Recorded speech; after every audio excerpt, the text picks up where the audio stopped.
Tahimik at mapayapa ang buhay ni Mang Ador sa kanyang nyugan at koprahan sa gilid ng bundok ng Sitio Molino. 59 na taong gulang na siya, ngunit matikas pa rin ang katawan at malakas ang bisig dahil sa araw-araw na gawaing bukid. Kasama niya sa maliit na barong-barong ang kanyang asawang si Aling Nena at ang kanilang apo na si Tinoy, 10 taong gulang at anak ng nag-iisang anak nilang si Lena, na nagtatrabaho bilang domestic helper sa Saudi. Bilog ang buwan ng gabing iyon. Walang ulap, at ang liwanag nito'y malinaw na tumatama sa mga dahon ng niyog.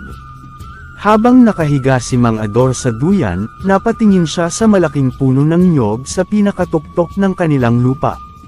Ito ang pinakamatanda at pinakamalaki sa lahat, tinatawag nila itong Haring Niyog. Sa ilalim nito, may isang aninong hindi basta-basta mawawala. Isang nilalang na hindi kinatatakutan ni Mang Ador, kundi itinuturing niyang bantay, ang Capri. Magandang gabi, Kauro, bulong ni Mang Ador habang palihim na ngumiti. Lumabas mula sa usok ng tabako ang isang malaking anyo, matangkad, maitim, at may mga mata na parang apoy. Ngunit hindi ito nakakatakot para kay Mang Ador. Sanay na siya sa presensya nito. Sa katunayan, bata pa lang siya'y alaga na siya ni Kauro, ang kapring naninirahan sa Haring Niyog. May masamang darating, bulong ni Kauro gamit ang hangin. Isang ganit, isang manggagambala. Kinilabutan si Mang Ador. Hindi pa man siya tinatamaan ng edad, alam niyang may mga bagay na di kayang labanan ng itak o lakas ng bisig. Lalo na kung ito'y may kinalaman sa mga nilalang na hindi basta-basta namamatay. Kinabukasan, dumating ang isang puting pick-up truck na may plakang mula sa Maynila. Lamusong ang 3 lalaking nakabarong, at sa likod nila ay isang matandang lalaki na naka-Amerikana. Siya si Don Ernesto Balbuena, mayamang negosyante at dating politiko na ngayon ay pinaplanong bilhin ang buong nyugan at koprahan sa lugar. Magandang araw, Mang Ador, bungad ni Don Ernesto habang ngumiti ng malamig. Narito ako upang bilhin ang lupa mo. Bibigyan kita ng halagang di mo matatanggihan. 1,000,000, cash. Napakunot noo si Mang Ador. Hindi ko binibenta ang lupa. Dito ako tumanda, dito ko ililibing ang katawan ko. Sayang naman, sabat ng isang kasama ni Don Ernesto. May balak pa naman tayong gawing eco-resort ito. Hindi to para sa resort. Para to sa kalikasan, para sa mga hayop, para sa mga ninuno ko. At higit sa lahat, may nagbabantay sa lupang to. Napangisi si Don Ernesto. Ang sinasabi mong Capri. Matagal ko nang naririnig ang alamat na yan. Ngunit wala akong panahon sa alamat. Hindi na sumagot si Mang Ador. Ngunit pagbalik niya sa barong-barong, agad siyang pumunta sa paanan ng Haring Niyog at inilagay ang isang bangkos ng dahon ng saging, asin, at kaunting dugo ng manok. Kauro, kailangan kita. Samantala, sa mansyon ni Don Ernesto sa kabilang bayan, may isang babae ang dumating. Nakasuot siya ng itim na saya, may maraming alahas sa leeg at palso, at may dalang alaga, isang itim na pusa na may mapulang mata. Dumating na ang mangkukulam, sabi ni Don Ernesto. Barangin mo ang matandang iyon. Gawin mo siyang walang laban. Hindi siya papayag, kaya kailangan natin siyang patahimikin. Ngumiti ang babae. Siya si Aling Sela, isang malakas na mambabarang na may alagang pangil ng engkanto at itim na orasyon. Kinagabihan, muling bumalot ang makapal na usok sa Haring Niyog. Sa gitna ng mga ulap ay bumaba si Kauro, may hawak na baston mula sa sanga ng nara, at may tabakong kasing laki ng kawayan. May banta sa ating kagubatan, aniya. Mang Ador, ihanda mo ang sarili mo. Hindi lahat ng digmaan ay laban sa tao. Ang susunod, laban sa kulam, at sa kasakiman. Kinabukasan, habang mainit ang araw at abala si Mang Ador sa pagbibilad ng kopra, napansin niyang parang may mali sa paligid. Tahimik ang mga ibon. Wala ang mga unggoy sa gubat na karaniwang sumisilip tuwing tanghali. Kahit ang mga insekto, tila nawalan ng ingay. Biglang lumapit si Tinoy, pawisan at namumutla. Lolo, masakit po tiyan ko. Ang init po ng katawan ko. Dali-daling iniwan ni Mang Ador ang trabaho at binuhat ang bata papunta sa kubo. Si Aling Nena, bagamat ninenerbiyos, agad kumuha ng tuwalya at malamig na tubig para panasan ang katawan ng apo. Ngunit sa kabila ng ginawang pag-aalaga, lalo lamang tumaas ang lagnat ni Tinoy. Nagdedeliryo na ito, nagsasalita ng kung ano-anong salita na hindi nila maintindihan. Hindi ito karaniwang lagnat, sabi ni Mang Ador habang sinusuri ang katawan ng apo. Nakita niyang may mga itim-itim na butik sa likod ng bata, parang kagat ng insekto pero may hugis simbolo. Barang ito, kinuha niya ang lumang ball sa ilalim ng kama. Mula roon ay inilabas niya ang kanyang lumang anting-anting, isang medalyon na may ukit ng araw at buwan, at orasayon sa likod na isinulat ng kanyang yumaong ama, isang albularyo. Lumabas siya ng bahay at humarap sa Haring Nyog. "Kauro, tumulong ka sa akin. Ang apo ko, binabarang." Dahan-daang lumitaw ang higanteng anyo ng capri mula sa ulap ng usok ng tabako. Ang kanyang mga matay nagliliyab, at ang kanyang tinig ay parang kulog. Ang mambabarang ay may dalang engkanto. Malakas siya, at hindi siya nag-iisa.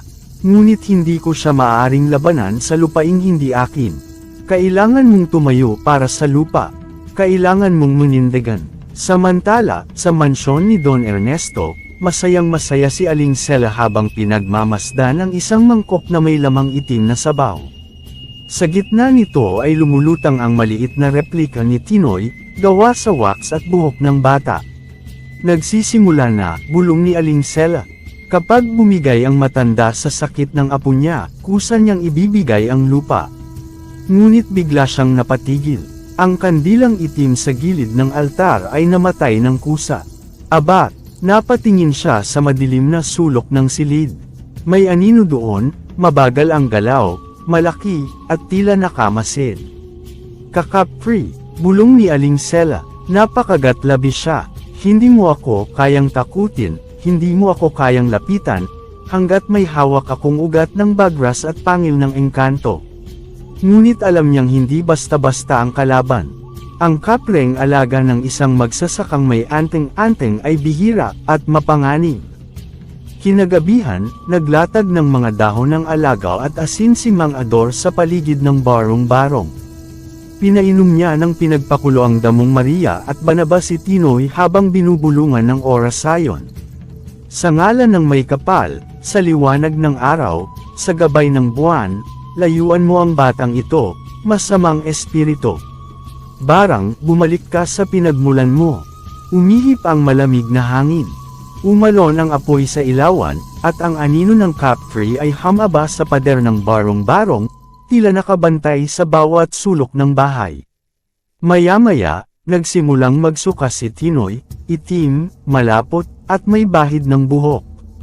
Pagkatapos noon, bigla na lang siyang nawalan ng malay. "Tinoy!" sigaw ni Mang Ador, ngunit bago siya mawalan ng pag-asa, bumangon ang bata. Nang hinaman, bumalik ang kulay sa pisngi nito. Umupo siya sa gilid ng banig, humawak sa kamay ng lolo niya at mahina pero malinaw ang sinabi, "May masamang babae, lolo." Nasa malaking bahay, may hawak siyang manika. Nagkatinginan si Mang Ador at si Aling Nena. Alam na nila, hindi ito huling atake. At kung gusto nilang manatili ang lupa sa kanilang kamay, kailangan nilang harapin ang mga nilalang sa likod ng kasakiman ni Don Ernesto. At sa unang pagkakataon mula pagkabata, muli niyang isinuot ang anteng-anteng sa kanyang leeg. "Kung ito'y digmaan, handa ako." Sa likod ng magarang mansyon ni Don Ernesto, may lihim na silid sa ilalim ng lupa, ang silid alay ni Aling Sela, ang mambabarang. Sa loob nito, nakasabit ang mga pinatuyong bahagi ng katawan ng hayop, mga bungo ng unggoy, at bote-boteng may lamang pinagluma ang dugo. Ang mga pader ay may ukit na orasyon sa lumang baybayin, at sa gitna ng silid, nakaupo si Aling Sela sa harap ng altar, pinapaligiran ng kandilang itim, habang hinihipan ang isang tuyong poloka at sinasambit ang dasal ng mga sinaunang babaylan. "Lumakas ka, apoy ng puot, lumipad ka, alon ng dilim, ipagtanggol mo ang kayamanan ng aking amo." Ngunit kahit anong orasayon niya, nararamdaman niyang may hadlang. May puwersang umaalpas sa kanyang barang. At hindi yun ordinaryo. Napapikit siya. Sumilip ang alaala, noong bata pa siya, isa siyang aprendiz ng isang matandang babaylan sa kabundukan ng Antique. Ngunit dahil sa kanyang kasakiman at pagnanasa sa kapangyarihan, itinakwil siya ng kanyang guro at pinalayas. Sa gitna ng gubat, kinupkup siya ni Don Ernesto, kapalit ng kanyang serbisyo. Kaya't simula noon, ang kanyang mga gayuma at kulam ay naging armas upang iwasan ng mga taga-baryo ang laban at kusang ibenta ang kanilang lupa. Pero iba si Mang Ador. May caprice siyang tagapagbantay, si Kauro. Samantala, habang nagpapahinga si Tinoy sa loob ng barong-barong, lumapit si Kauro kay Mang Ador. Ang kalaban mo'y hindi lang tao, siya'y dating babaylan na naging mambabarang. Malalim ang kanyang ugat sa dilim. Hindi sapat ang orasayon mo. Ano ang kailangan ko, Kauro? Tanong ni Mang Ador habang hawak ang kanyang anting-anting. Ang sagradong dagta ng nyog na itim, galing sa pinakamatandang puno ng nyog sa bundok. Ngunit ito'y binabantayan ng mga duwending itim, mga alagad ng dilim. Kung makuha mo ito, maaangkin mo ang kapangyarihang tutumbas sa barang ng babaylan. Nagdesisyon si Mang Ador. Kinabukasan, bago sumikat ang araw, nagbaon siya ng asin, itak, at ng kanyang lumang agimat. Bago umalis, hinalikan niya ang noo ni Tinoy. Magpapagaling ka, apo. Lalaban tayo hindi lang para sa lupa, kundi para sa kinabukasan mo.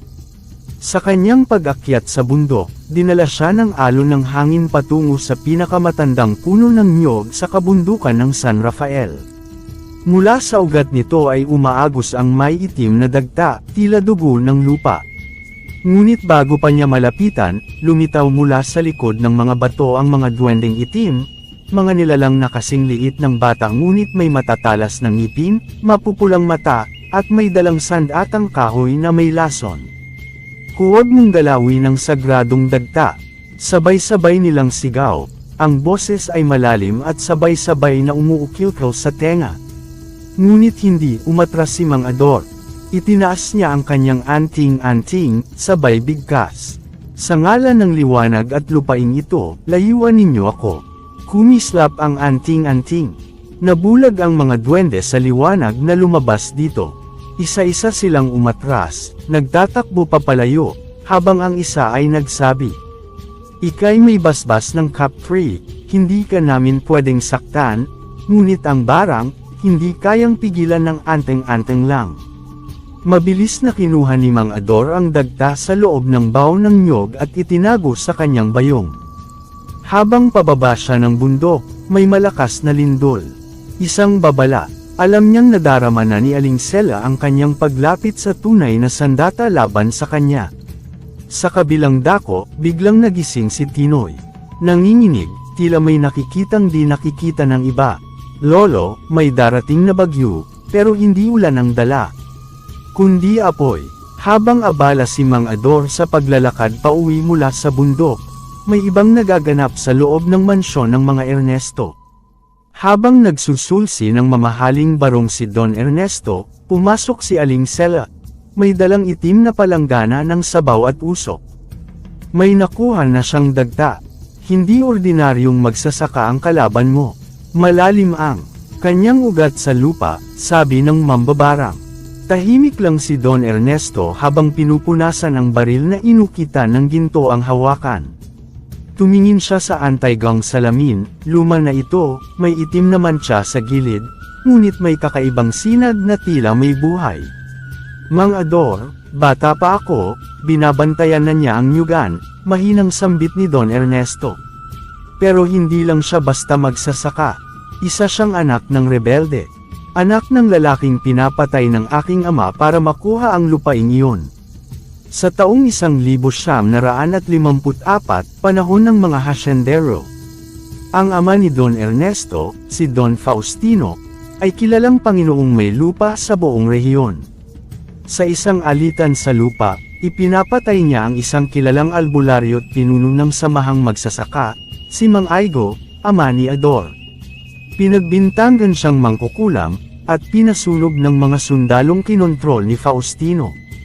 Bago siya namatay, isinumpa ni Mang Aigo si Faustino. Sa bawat patak ng pawis ng magsasakang inaapi mo, lalalim ang hukay ng inyong lahi. Hanggang ang iyong anak ay magpasakop sa tagapagmana ng lupaing ito. Nang mamatay si Don Faustino, minana ni Ernesto ang mansyon at mga lupain, ngunit tila may bigat na hindi niya maintindihan. Laging may bumubulong sa gabi. Laging may gumagalaw sa salamin. At mula noon, dinala si Aling Sela, ang batang itinakwil ng kabundukan, upang depensahan siya sa panig ng espiritual. Balik sa kasalukuyan, tumitig si Don Ernesto kay Aling Sela. Wala akong pakialam kung kapre o demonyo ang kasama niya. Ayokong mawala ang lupa sa niyugan. Ayokong bumigay ang negosyo ng kopre ko. Gawin mo ang kailangan mo. Barangin mo silang lahat kung kinakailangan. Tumango si Aling Sela.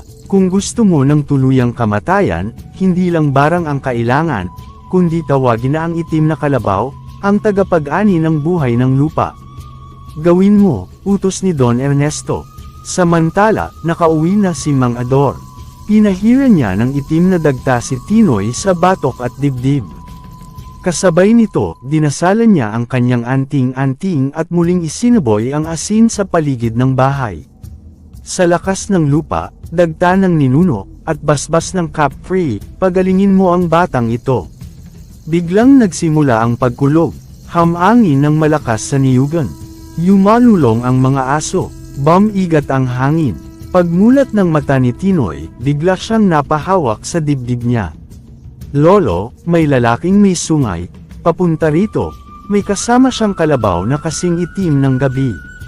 Sa kalayuan ng gubat, may nilalang na humihinga ng mabigat. Malaki, mabangis, at nakasakay sa isang dambuhalang kalabaw na itim na may pulang mata. Ihanda na ang huli mong ani, Mang Ador, bulong nito. Sapagkat darating na ang itim na kalabaw ng barang. Madilim ang gabi sa niyugan. Ang buwan ay tila tinakpan ng makapal na ulap, at ang mga nyog ay sumasayaw sa galit ng hangin. Sa gitna ng dilim, isang anino ang dahan-daang lumalapit sa baryo, mabigat ang hakbang, parang lindol sa bawat yabag. Nakahubad ang pangitaas ng nilalang, litaw ang katawan nitong parang ukit sa batong itim. Sa likod niya, naroon ang dambuhalang itim na kalabaw, may mga pulang matang naglalagablab, at mula sa ilong nito'y lumalabas ang may itim na usok. Pag-aari ko na ang lupaing ito, sabi ng nilalang. Walang kapre, anti-hero, o batikang albularyo ang makakatapat sa akin. Napansin ni Mang Ador ang kakaibang lamig sa paligid. Kahit binakuranan niya ng asin at orasayon ang buong niyugan, tila may puwersang dumudurog sa proteksyon ng lupa. Tumindig si Kauro, ang kapra, mula sa gitna ng niyugan. Dumarating na ang nilalang mula sa kadiliman, ang anak ng itim na gubat. Si Balanghoy, ang alagad ng huling babaylan ng barang, bulong ni Kauro. Hindi siya basta mambabarang, isa siyang lakan ng dilim, ipinanganak sa gabi ng perigee, sa ilalim ng dagwang buwan, dagdag pa ni Kauro. Paano natin siya lalabanan? Tanong ni Mang Ador. Mabisa lamang ang dagta ng nyog kung itataga sa puso ng itim na kalabaw, gamit ang itak na isinawsaw sa langis ng binulungan. Nagpalingga-lingga si Mang Ador.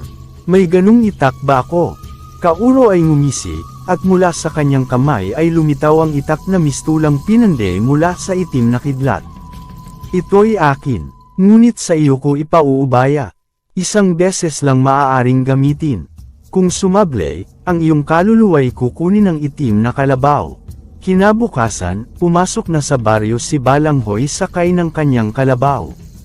Dahan-dahan nitong tinapakan ang taniman, at ang mga nyog ay nalalagas na parabang natutuyuan sa isang iglap. Sa aking huling alaala, sigaw ni Balanghoy, ibigay sa akin ang lupang ito, o ipaubaya ang inyong dugo. Ngunit hindi umatras si Mang Ador. Lumabas siya mula sa gubat, suot ang lumang puting kamisa, dala ang itim na itak, habang nasa likod niya si Kauro at si Tinoy. Hindi mo maaangkin ang lupang ito, sapagkat hindi ito lupa lang, ito'y buhay, alaala, at dugo ng aming ninuno. Kung gayon, tikman mo ang galit ng itim na kalabaw. Sumugod si Balanghoy habang rumaragasa ang kalabaw sa lupa. Umiikot ang hangin, naglaho ang liwanag, kumidlat. Sa isang iglap, nagtagpo ang dalawang puwersa. Itinaga ni Mang Ador ang itak, ngunit umilag si Balanghoy. Sumigaw si Kauro, at biglang umusbong ang mga ugat ng punong nyog mula sa lupa, binalot ang paa ng itim na kalabaw. Ngayon, Ador, sigaw ni Kauro. Itinaas ni Mang Ador ang itak at buong lakas itong isinaksak sa dibdib ng itim na kalabaw. Umalangaw-ngaw ang malalim na ungol ng nilalang, at biglang bumalot ang liwanag sa buong niyugan. Ngunit hindi pa tapos ang lahat. Habang namamatay ang itim na kalabaw, sumigaw si Balanghoy sa langit. Sela, ituloy mo ang huling sakripisyo. Mula sa malayo, sa silid-barang ni Aling Sela, sinilaban niya ang kanyang huling manika, ang may buhok ni Tinoy. Biglang napasigaw si Tinoy habang nasa gitna ng niyugan. Napahawak sa dibdib, at biglang nangisay. Lolo, tulong! Sa isang madilim at maalikabok na silid sa loob ng mansyon ng mga Ernesto, nakaluhod si Aling Sela sa harap ng altar ng kulang. Nakasabit sa paligid ang mga tuyong balat ng ahas, bungo ng kambing, at mga antaygang palaspas na naging itim sa tagal ng pagkakabilad sa usok. Sa kanyang harapan, naroon ang manikang gawa sa damo, tinahinang pulang sinulid, at may buhok ni Tinoy na ninakaw niya noon pa man. Kaluluwa ng batang inosente, katawan ng isang walang muwang, kayo ang magsisilbing tulay upang muling maibangon ang kadiliman sa niyugan. Bulong ni Aling Sela habang iniikot ang kanyang dila sa paligid ng kutsilyong ginto. Hinugot niya ito mula sa platito ng dugo at itinarak sa dibdib ng manika.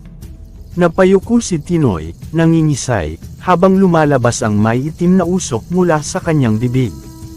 Pinilit siyang hawakan ni Mang Ador ngunit tila may humihila sa kaluluwa ng bata mula sa kanyang katawan.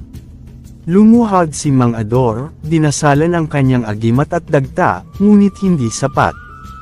Hindi ko siya mailigtas, bulong niya, nanginginig ang kamay. Biglang lumuhad si Kauro, tinapik ang lupa gamit ang kanyang dambuhalang palad. Narito ang oras ng katotohanan. Kailangan nating ibalik ang sigla ng lupa, sa pamamagitan ng isang sinaunang ritual. Nagbukas si Kauro ng hukay sa gitna ng niyugan. Sa loob nito, inilagay nila si Tinoy habang may mga dahon ng nyog sa paligid. Sa ilalim ng lupa, tila may sinag na bumubuhay mula sa mga ugat, liwanag na likas, at sinaunang mahika ng kalikasan. Ador, handa ka bang ailay ang kalahati ng iyong espiritu para sa apo mo? Tanong ng Capri. Gawin mo, kahit ang buhay ko pa. Kaagad inumpisahan ng dasal. Ang hangin ay umikot sa paligid nila, at ang nyugan ay tila nagliyab sa liwanag. Habang bumaba ang mga anino mula sa ulap, nagsimula ang pagsanib. Nagising si Tinoy sa isang kakaibang lugar. Walang langit, walang lupa, kundi dagat ng alikabok. Mula sa kawalan, lumapit si Aling Sela, dala ang itim na alay. Narito ka na, bata. Sa pagitan ng buhay at kamatayan, aniya, sabay lapit. Ngunit bago siya makalapit, lumitaw si Mang Ador sa tabi ni Tinoy. May hawak na ilawan na gawa sa baw ng nyog at apoy mula sa sinaunang sulong. Hindi mo siya makukuha, Sela. Ang kaluluwa ng apo ko'y hindi para sa iyo, kundi sa lupaing ito. Sumigaw si Sela at biglang bumagsak ang buong espasyo. Umikot ang hangin. Pumutok ang sinag mula sa baw ni Ador, at lumamon sa dilim. Sa isang iglap, napamulagat si Tinoy. Bumalik ang kulay ng kanyang mukha. Nawala ang usok. Bumalik ang kanyang init. Lolo, nakita ko po kayo sa liwanag, mahina niyang sambit. Mangiyak-ngiyak si Mang Ador. Sa kanyang braso, nakita ang itim na marka ng dagta, senyales na kalahati ng kanyang kaluluwa ay ibinahagi na niya. Napasigaw si Aling Sela habang umuusok ang kanyang altar. Ang manika ay nasunog mag-isa, at ang kutsilyo'y nabalik. Hindi pa tapos ito, Ador. Sigaw niya, puno ng galit. Kung hindi mo ibinigay ang bata, ako na mismo ang kukuha sa inyong lahat. Tahimik na ang niyugan kinabukasan. Parang walang nangyari. Walang bakas ng kalabaw, ni anino ng barang ni Aling Sela. Pero sa katahimikang iyon, naroon ang babala, may paparating pa. Hindi pa tapos ang laban. Sa ilalim ng isang lumang puno ng nyog, nakaupo si Mang Ador, hawak ang itim na itak ni Kauro. Sa tabi niya si Tinoy, ngayon ay may pilat na hugis kaliskis sa kanang braso, palatandaan ng kanyang pagdikit sa mundo ng di karaniwan. Nakikita mo to, apo? Tanong ni Mang Ador. Hindi ito basta sugat. Ibig sabihin nito, bahagi ka na ng lupa. Bahagi ka na ng digmaan. Kinagabihan, pinatawag ni Kauro si Mang Ador sa isang lihim na lugar, ang lumang balon sa likod ng pinakamataas na niyog sa buong koprahan. Matagal na itong tinakpan ng kahoy at tinubuan ng damo. Ngunit ngayon, sumisirit ang liwanag mula sa loob nito. Panahon na, Ador. Panahon ng ibunyag ang nakaraan. Itinanggal nila ang takip ng balon, at bumaba si Mang Ador sa loob habang si Kauro ay nagbantay sa ibabaw. Sa ilalim, isang kuweba ang lumitaw, mistulang dambana ng isang sinaunang nilalang. Doon, nakita ni Ador ang mga ukit sa bato, larawan ng isang batang lalaki at batang mayaman, magkaibigan, na pinagbuklod ng isang kapre. Sa ilalim ng mga ukit, may nakasulat. Ang pagkakaibigan ay sagrado, ngunit ang kasakiman ay walang pinipiling kaibigan. Napahawak si Mang Ador sa bato. Si Don Ernesto, siya ang batang yon. Ako ang isa pa. Binal ika ng alaala ni Mang Ador ang panahon noong siya'y 11 taong gulang. Kasama niya si Ernesto, anak ng may-ari ng hasyenda. Lagi silang naglalaro sa niyugan, umaakyat ng puno, nagbabatuhan ng bao, at pinapakinggan ang alamat ng kapre. Isang araw, habang nagtatago sila sa puno ng niyog, nakita nila ang isang taong may hawak na gintong medalya. Isa itong anteng-anteng, ang talismang ugat ng yaman. Akin to, sabi ni Ernesto, sabay agaw sa medalya. Hindi, nakita natin to sa ilalim ng puno. Hindi to atin, tanggi ni Ador. Ngunit ipinilit ni Ernesto, at noong gabi ring iyon, nawalan ng anak ang isang magsasaka. Sinasabing nilamon daw ng anino sa niyugan. Simula noon, nagbago si Ernesto. Umalis, nag-aral sa Maynila, at nang bumalik ay mayaman na, may lupaing binili mula sa mga utang ng mga magsasaka. Nagtayo siya ng mansyon sa gilid ng lupa, at pinilit pa nilang bilhin ang bahagi ni Mang Ador. Ngayon, malinaw na kay Ador, ang yaman ni Don Ernesto ay hindi galing sa talino, kundi sa barang at sa kasunduan ng madilim na espiritu. At si Aling Sela, ang kanyang mambabarang, ay nagsisilbing tagapag-ingat ng kapangyarihang iyon. Bumalik si Mang Ador sa ibabaw ng balon. Hinugot niya ang talismang itinago sa ilalim ng ukit, ang tunay na kapangyarihang ninakaw ni Ernesto. Ngayon, nasa kanya na ito. Tapos na ang paglilihim, Kauro.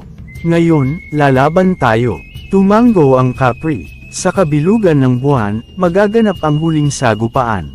Ngunit kailangan mo ng tulong ng isa pang nilalang. Sino? Tanong ni Ador.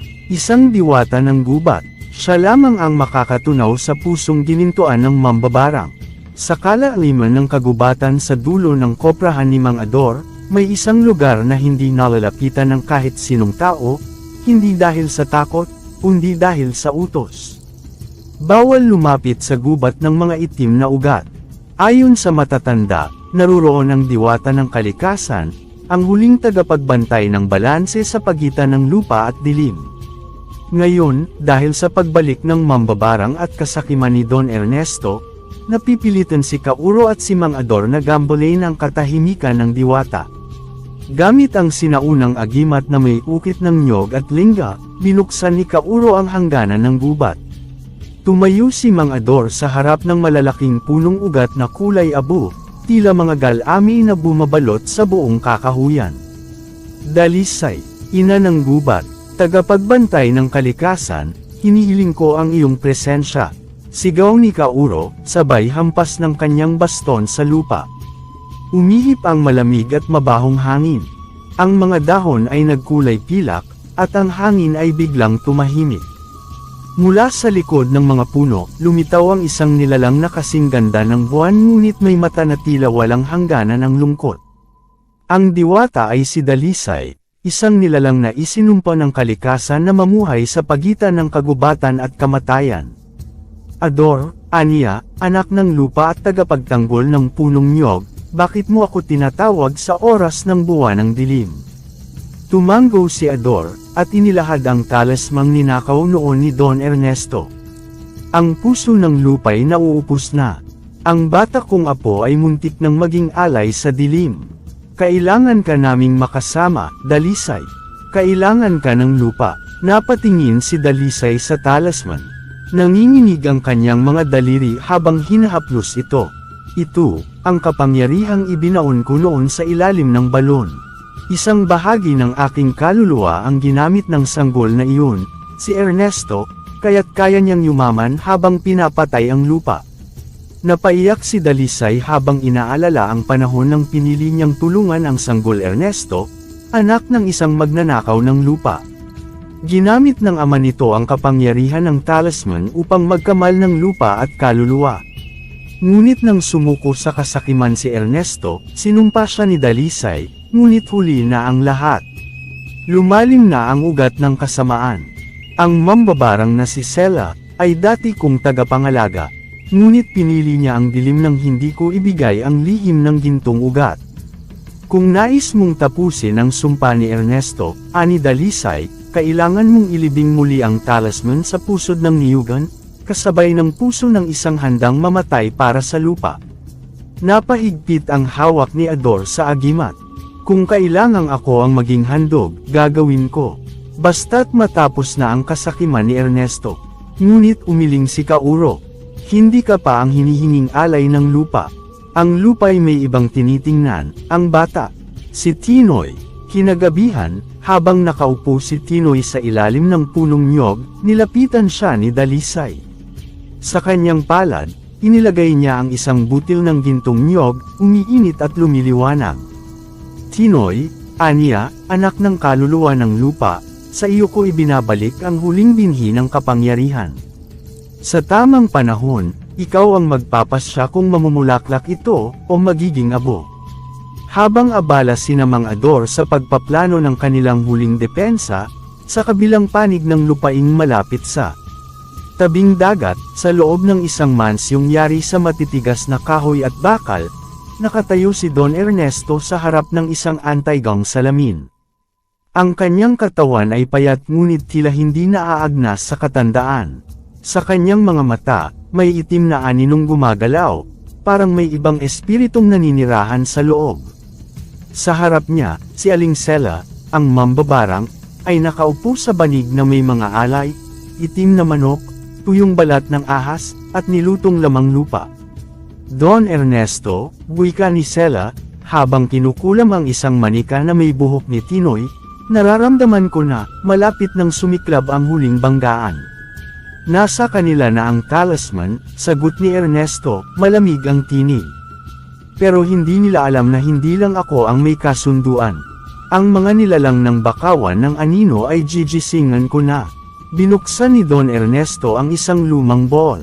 Mula roon ay inilabas niya ang isang itim na kahoy na bangka na may ukit ng mga patay. Isa itong agimat na bangka, kayang tumawid sa daigdig ng mga patay. Gagamitin natin ang bangkang ito para ibalik ang mga espiritong gutom, ang mga dating magsasakang inagawan ko ng lupa. Ngayon, sila ang aking magiging sundalo. Gabi ng bagong buwan. Walang liwanag. Ang bakawan sa likod ng mansyon ay gumagalaw kahit walang hangin. Isa-isang umangat mula sa putikan ang mga nilalang, puting mata, walang mukha, balat na kulubot sa galit, mga anino ng mga inulila ng kasakiman. Mga alagad ng putik, sigaw ni Ernesto, oras na para bawiin ang niyugan. Ilagay sa akin ang kapangyarihang inyong kinamuhian. Sumanib sa kanya ang mga espirito, damyugo ang kanyang ilong at bibig, ngunit ngiti pa rin ang nasa kanyang mukha. Habang si Aling Sela ay naglalagay ng itim na alikabok sa hangin, lumitaw ang 4 na batikang aswang barang mula sa mga guho ng luma niyang bahay, sina Hasga, Manang Eton, Pepe Pugut, at Kuliling. Samantala, sa puso ng niyugan, naghahanda na sina Mang Ador. Ngayong gabi ang pag-atake, ani Kauro. Nararamdaman ko ang alon ng espiritu mula sa bakawan. Dapat tayong mauna. Kapag nagtagumpay sila sa paglaganap ng anino, maglalaho ang lupain ito. Itinaas ni Dalisay ang kanyang palad at lumikha ng isang liwanag. Sa gitna ng liwanag ay lumitaw ang mga anteng-anteng ng mga ninuno, kabasaan ng apog, alambre ng kidlat, at buntot ng banaikan. Lahat ay ipinamigay sa mga piling magsasaka na sumampang ipagtatanggol ang niyugan. Kasama si Tinoy, itinuro ni Dalisay ang kinaroroonan ng itim na bangka, ang pinagmumulan ng lakas ng kalaban. Iyan ang ating unang punteriya. Putulin ang bangka, at babagsak ang katawan ng kasamaan. Habang isinasanay ni Mang Ador ang mga piling magsasaka, si Tinoy ay lumapit kay Dalisay.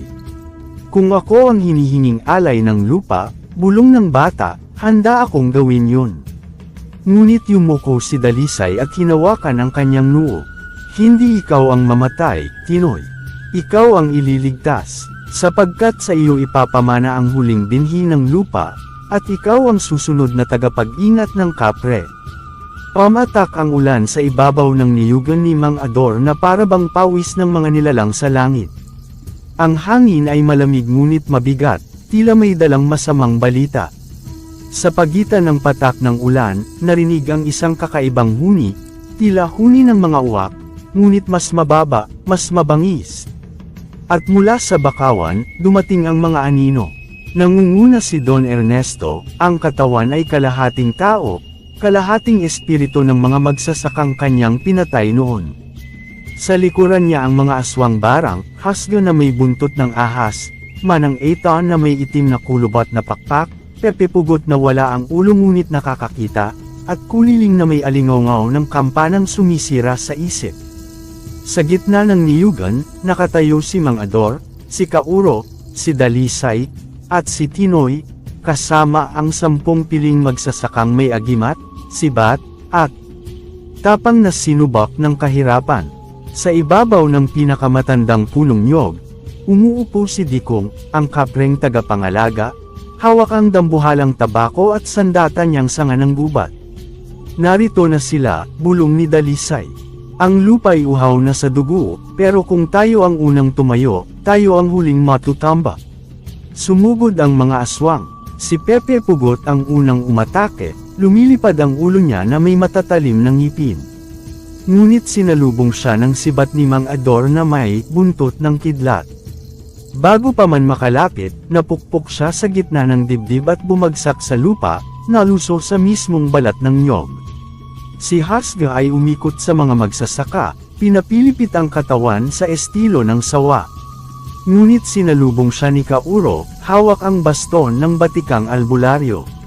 Sa isang salitang waray, pinatawag ni Kauro ang apoy ng lupa, isang alon ng apoy ang bumalat kay Hasga, at sa huling sigaw niya, sumambulat ang kanyang katauhan sa paligid. Ngunit hindi lang sila ang kalaban. Ang mismong mga patay na espiritu ng bakawan ay lumabas na rin, mga maltong walang mukha, may mga kamay na kayang samakal ng kaluluwa. Dito pumasok si Tinoy, hawak ang binhi ng nyog na may liwanag. Sa kanyang kamay, umilo ang binhi at nilikha ang isang bilog na liwanag.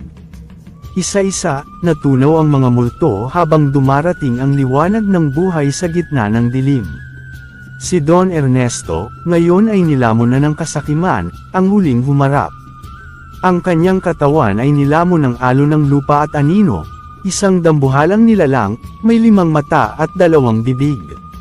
Sa isang hampas, nalipad si Kauro at Natamba. Si Dalisay ay nagpagaling, ngunit nanghihina na siya, dahil bahagi ng kanyang espiritu ay isinama ni Ernesto noon pa man. Hindi sapat ang liwanag ng binhi, wika ni Dalisay, maliban na lang kung may handang isakripisyo ang sarili upang sumanib dito. Tumayo si Tinoy, tumitig sa kanyang lola. Ako ang napili ng lupa, di ba? Bulong niya. Kung ito ang tadhana ko, tatanggapin ko. Hinawakan ni Dalisay ang ulo ni Tinoy at bamulong ng orasayon. Kaluluwa ng lupa, dugo ng gubat, isanib ang huling tagapag-ingat. Sumiklab ang liwanag mula sa katawan ni Tinoy, ang binhi ng nyog ay tumubo sa kanyang dibdib. Lumaki ito, bumalot sa kanyang katawan ng sanga, dahon, ugat, liwanag, hanggang sa siya'y maging isang nilalang na kalahating tao, kalahating diwata. At sa isang pag-iyak ng buong kagubatan, pinakawalan ni Tinoy ang lahat ng lakas sa katawan ni Don Ernesto. Sa ngalan ng mga magsasakang pinatay mo, sa ngalan ng lupang ninakaw mo, ito ang iyong hustisya. Sumigaw si Don Ernesto habang ang kanyang katawan ay kinain ng ugat, at isinubsob sa lupa hanggang wala nang matira kundi abo. Umulan pa rin ng malakas. Ngunit ngayon, malamig na, at payapa. Si Dalisay ay nakaluhod sa tabi ni Tinoy, na ngayon ay isa ng batang nilalang ng lupa, ang bagong tagapag-ingat. Lumapit si Mang Ador at niyakap ang apo. Sa wakas, bumalik ang katahimikan sa niyugan. Ang mga aswang ay naglaho. Si Sela ay tumakbo sa dilim, dala ang takot ng pagkatalo. Si Kauro, sugatan ngunit buhay, ay ngumiti. Makaraan ang ilang buwan, muling namunga ang mga punong nyog. Mas mabango ang hangin, mas matamis ang kopra, mas masigla ang lupa. Sa gitna ng niyugan, may isang bagong punong nyog, mas matangkad, mas matatag. At sa ilalim nito, nakatayo si Tinoy, hawak ang isang sanga, nakasuot ng puting kamisa at may ngiting may kahulugan. Lupa'y buhay, at habang may nagmamahal dito, hindi ito kailanman malulupig. Wakas!